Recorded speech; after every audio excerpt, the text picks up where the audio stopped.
শিশুদের কল্পনা জগতের পছন্দের দুই চরিত্র ইকরি এবং মিকরি।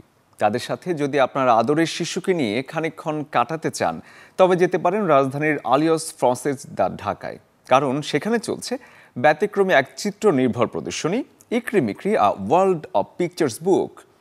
এই ভিন্নধর্মী চিত্র নির্ভর প্রদর্শনীতে রং তুলির ছোঁয়ায় ফুটিয়ে তোলা হয়েছে নানা শিক্ষণীয় বিষয়। সেখানে তুলে ধরা হয়েছে ইকরি মিকরি সিরিজের প্রতিটি বইয়ের গল্প। প্রদর্শনীতে শিশুদের জন্য আছে শিল্পী এবং প্রকাশকদের সঙ্গে আলাপচারিতা, শিশুদের নিজেদের লেখা গল্প পাঠ এবং একটি ভিজুয়াল স্টোরি টেলিং কর্মশালা। বয়োজ্যেষ্ঠ শিক্ষার্থীদের জন্য টাইপোগ্রাফি কর্মশালাও আছে এবং পঞ্চম থেকে দশম শ্রেণীর শিক্ষার্থীদের জন্য হাতে কলমে বই তৈরির সেশন। প্রদর্শনীর সমাপনী দিনেও আছে বিশেষ আয়োজন। ফাংসাং নাটকের শিশু অভিনয় শিল্পীদের পরিবেশনায় পরিবেশিত হবে বটতলা থিয়েটার গ্রুপের একটি নাটকও। ২রা মে উদ্বোধন হওয়া এই আয়োজন চলবে ৭ মে পর্যন্ত।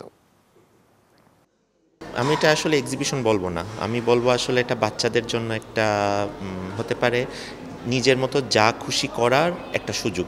এটা আসলে এক্সিবিশনের চেয়েও আর একটু বেশি করার ইচ্ছা ছিল সবসময়, কারণ আমরা চাই বাচ্চারা এখন যে পরিমাণ প্রেশার কুকারের মধ্যে থাকে তারা যাতে এখানে এসে রং করতে পারে, তারা যাতে এসে তাদের মতো করে গল্পটা বলতে পারে। আজকে আমি একটা গল্প লিখেছি, তারপরে এখন ছবি আঁকছি।